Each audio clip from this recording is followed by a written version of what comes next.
এবার এক ডাক্তার তার চেম্বারের সামনে একটা নোটিশ টানালো যে মাত্র 200 টাকায় রোগী দেখা হয়, যদি সুস্থ না হয় রোগী তাহলে 500 টাকা ফেরত দেওয়া হয়।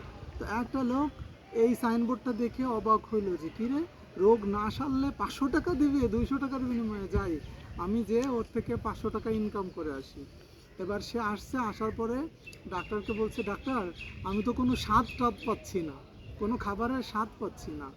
তখন ডাক্তার নার্সকে ডেকে বলল, নার্স 22 নম্বর শিশি থেকে বোতল থেকে 3 ফোঁটা ওষুধ ওর জিভে দিয়ে দাও। তো দিছে, দেওয়ার পর ও থু থু থু, ডাক্তার এ কি দিচ্ছেন, এ তো কিরাসিন।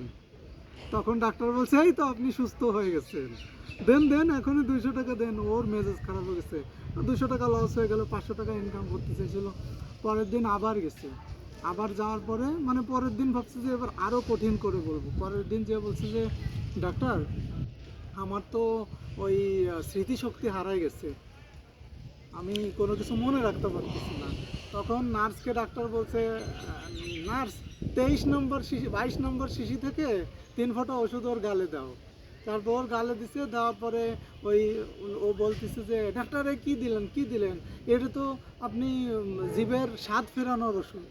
তখন ডাক্তার বললো, কংগ্রাচুলেশন, এই যে আপনার স্মৃতি ফিরে আসছে, কারণ আপনি টের পাইছেন যে এটাই। তখন ও তো আবার ঠকে গেল। পরের দিন আবার গেছে, আবার যে বলছে যে ডাক্তার ডাক্তার আমার তো দৃষ্টিশক্তি কমে গেছে, আমি চোখে কম দেখতেছি। তো তখন নার্স ওই উনি বলছে যে এই নেন টাকা, 500 টাকার একটা নোট দিলাম, এই রোগের ওষুধ নেই আমার কাছে, এই 500 টাকা নিয়ে নেন। তখন বলতেছে যে কই, এ তো মাত্র 100 টাকার নোট দিচ্ছেন, এ তো 500 টাকার নোট না। তখন ডাক্তার বললো, কংগ্রাচুলেশন, আপনার তো দৃষ্টিশক্তি ফিরে পাইছেন, নাহলে 100 টাকা বুঝলেন কেমনে। হ্যাঁ, আবারও হেরে গেল। একেই বলে অতি চালাকের গলায় দড়ি।